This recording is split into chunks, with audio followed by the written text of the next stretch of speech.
What does it mean to be a hustler? For me, it's funny. It's a funny word, right? I remember when I first started really using it, it's something I grew up, I was a big baseball kid, and like Pete Rose was, Charlie Hustle, and like, it was just such a good word from coaches and things of that nature. And so in 2007, 2008, when I kind of first started hitting the business scene, not the wine scene, it was a word that I spent a lot of time talking about, hustle, crushing it, and the economy was terrible, and it really resonated. People really, galvanized towards it. Ironically, you're asking me this question at a time where I think the word has taken on some negative connotation, right? A lot of people are actively trying to use my name as a poster child to burnout and bad stuff around hustle, which concerns me. For me, my personal definition of it is a couple things. One, genuinely understanding that work ethic is part of the equation if you're unhappy. If you're trying to get out of something that you're not thrilled about, the extra reps in the gym matter. The extra studying at night matters. And the extra hours working on your thing matter.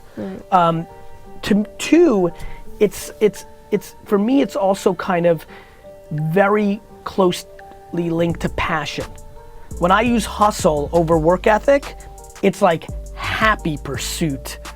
It's kind of like back to, fitness terms, the person that's happily running for an extra 30 minutes than they normally do getting prepped for the marathon, sweating, and they're pumped. I would hate that, but I can see it in their face that they're enjoying the grind. So for me, hustle is a definition of work ethic meets passion around enjoyment, or the opposite, desperately trying to get out of a situation that you no longer enjoy.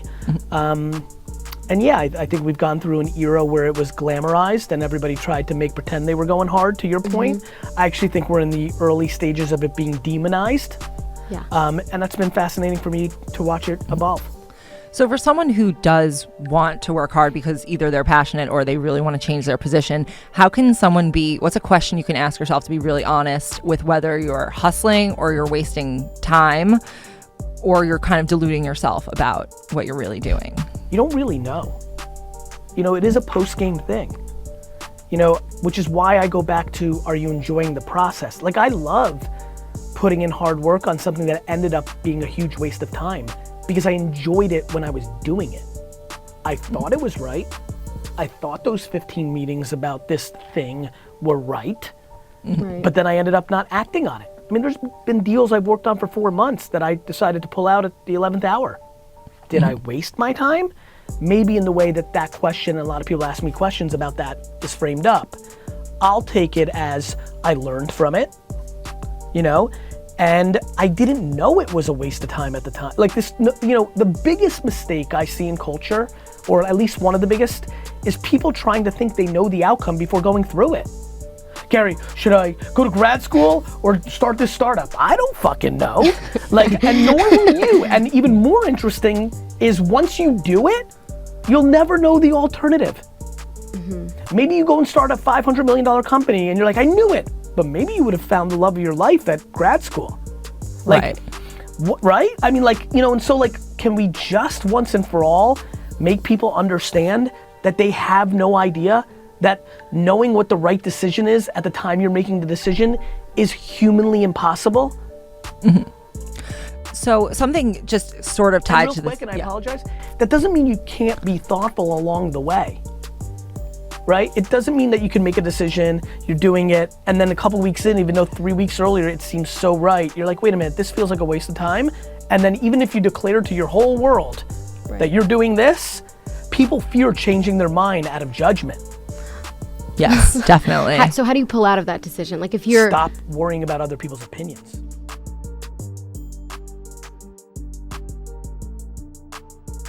But if you're not worried about other people's opinions, could that also come off as... Delusional? Rude? Rude, definitely not, in my opinion. Not the way I see it. It's not like I'm rolling up on you and saying, I don't give a fuck, It's just not internalizing you being more right than me about me. What's the best way of approaching something like that? Like you thought this was, like you said, 11th hour pullout. Listen, I'm trying to think about something. There's so, I do this so often. And you don't think twice or feel bad about it, something like that? No, because when I make decisions, I'm making them at that moment and things change. Yeah, I think that's an important message. So many people go one way and then And that's real life. they learn something new. listen, you both reacted so heavy to that point about people's opinions. Like, just because you thought nursing school was brilliant in August, if you decide in October it's not, what you're worried about is all the propaganda you created to your entire network that nursing school was gonna be amazing. Right. And here you are 100 days later changing your mind, and you're worried that everybody thinks that that's a weakness or a shortcoming. I view that as a strength. Right. Even taking other people's opinions out of the equation, how do you ever feel self-doubt about the fact that you have made changes so many times? No, or I do not. But I also think that's why I'm kind of an entrepreneur. Like, that's my makeup. That's probably why I was a DNF student. You know, I think somebody who's a little bit more type A and a little more structured, you know, who values, if she or he values that, then I understand how their perspective is different. They may think I'm schizophrenic or crazy or too loose or not thoughtful or all that. I understand that. I also have 25 years professionally at this point of a lot of success predicated on my lack of fear of taking micro losses for macro wins. I look at them as micro losses.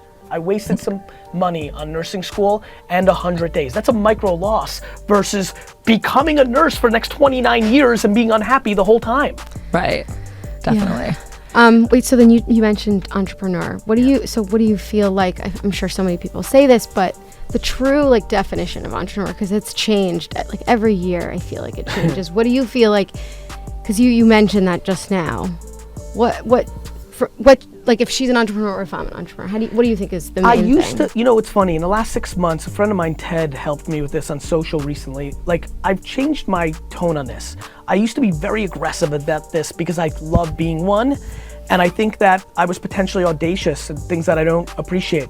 I think, look, entrepreneurship has a very clear definition. You're working for yourself. Let's leave it at that, right? Like, my idea that you always had to sell candy and you always were that person, that's just me being on the extreme spectrum of entrepreneurship. And I guess, no question, I take enormous pride and satisfaction that I was one in the 80s and 90s when nobody was, and I got shit on for it, and education was the only game. And now to watch everybody lean into my thing, there's a sense of like, you know, but I think I've got to unwind that a little bit because I think it's dangerous as I have more attention to be too binary about this. It's not complicated. You know, entrepreneurship is you taking on all the risk and it's your thing. And, you know, there's nuances underneath it, right? Like, do you have a side hustle while you have a job? You know, is that entrepreneurship? Maybe, if you want to define it. Like, to me, I don't think we get to define, but I think that, you know, back to like, some things are facts, not opinion. Entrepreneurship has its definition in Webster's like anything else, and you know, it's taking on all the risk and running your own business. And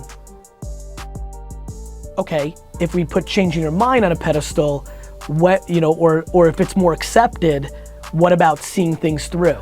Right. One of my favorite questions, because I think some of the biggest businesses of all time were shut down a year before they became the biggest businesses of all time. Like what? We don't know. That's true. but let me give you an example of one that was pivoted and they didn't give up. Slack originally started as a game that was unsuccessful. Didn't know that. I do. Yeah. And so, you know, had Stuart and the rest of the team given up, we wouldn't have Slack today. If you're listening to me now as a kid, you're like, oh, the game's not working. Gary says I can change my mind, and you go on selling shoes. So it's a very personal question. Here's what I would say. Where this takes me is the following place. I want to be the Pied Piper for people to be more insular with their decision making. That's it. What does that mean? Not mom's opinion, not dad's opinion, not your girlfriend's opinion, boyfriend's, best friend, random people on social media, acquaintances, idols, people you admire. You for you. You for you. At this moment.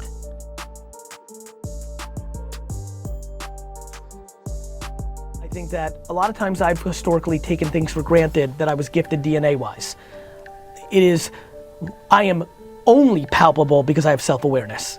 I have such an extroverted personality that if I didn't have good parenting and have a level of equal humility to that, you know, competitive spirit, audacity, confidence, I'd be tougher to consume.